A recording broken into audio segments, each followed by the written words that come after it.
I had to have a major operation. It's different when you are a patient. It was as if I got magnifying glasses on my eyes. And I think that's something to do with being scared. I don't know anybody who comes in for a major operation who's not scared.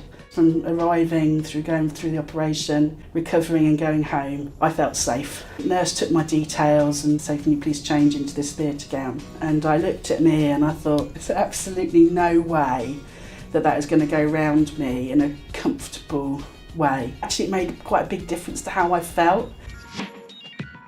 My wife Jodie's a teacher. My phone rang and her name came up on my mobile. It was a paramedic on the line. Jodie had been in an accident. They'd be taking her to Stoke Mandeville Hospital. They were trying to keep her very stabilised and took her into resus in A&E. They talked through what they were looking for, what they were testing. They took Jodie for a scan round in radiology, and I wasn't sure whether I should accompany her. When I went to go into the room with the team and with Jodie, a member of staff just kind of put a hand up and said, "You're not allowed in," which was a bit difficult at the time, but also just a bit embarrassing. I'd rather have been told that I wasn't able to go with her. The one person I remember most, despite all the great work done from all of our staff, is actually the role of the paramedics. I was playing rugby. I separated my shoulder, and this was my first real serious injury. So I was really worried that this may be debilitating for me for the rest of my life, really. I was really concerned that I was going to not be able to drive. I said, "Well, drive when you feel like you can drive." And I said, "How long am I going to need to take painkillers?" He said, "As long as you feel it's painful." When I walked out, I was much more confident about how to manage my condition. And they took an x-ray at Westmid, and I was trying to get that x-ray into the consultation. For technical reasons, the x-ray couldn't be sent. That seems pretty daft to me. Was Chris. He was paralysed from the waist down. He had vascular dementia. He was treated here for the last 8 years of his life with increasing frailty throughout that entire period of time. We became what we affectionately referred to as frequent flyers at Stoke Mandeville. The great thing about the treatment he had here was that actually it enabled him to be as independent as he possibly could, and he was treated with respect. The times when that respect was most important, for me anyway, and for him, was when it was quite clear that he was dying, when the nurse in A&E left him to make what decisions he wanted to make about the treatment that he needed at that point in time, and helped him to have the time to say goodbye to the whole of his family.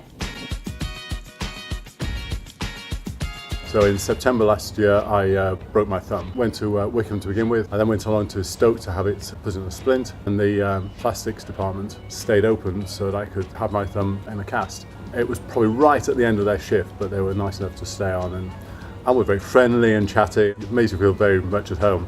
I even got a little badge for being a good boy, and I've been back twice since then, which is not actually fully healed. Getting an appointment with the same physio that I had in the first place was what was ideal, because it's a continuation of treatment. My son Stuart was diagnosed with type 1 diabetes when he was 3.5. We used the service a huge amount to manage his own insulin, inject himself at school, and keep his carb intake and his energy output in the critical balance that's seen him grow to be a 6 foot tall 15-year-old now. The care that he has received has been outstanding, and we have found that the team in the paediatric unit are so responsive, jiggle around dates in order to try and make their busy lives fit in with your busy life. When anyone uses our services, it's often part of a broader pathway, and how important it is for us to be integrated and delivering that care in a joined up way.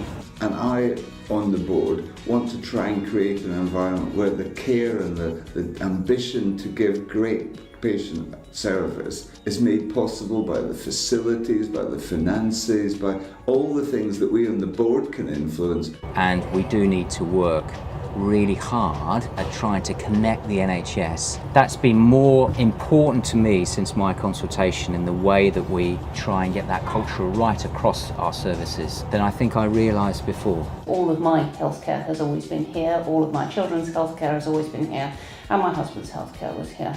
And that gives you a real sense of how important the services of this trust are. How patients feel is really important to the whole experience, and we should pay as much attention to that as we do to the safety side of things.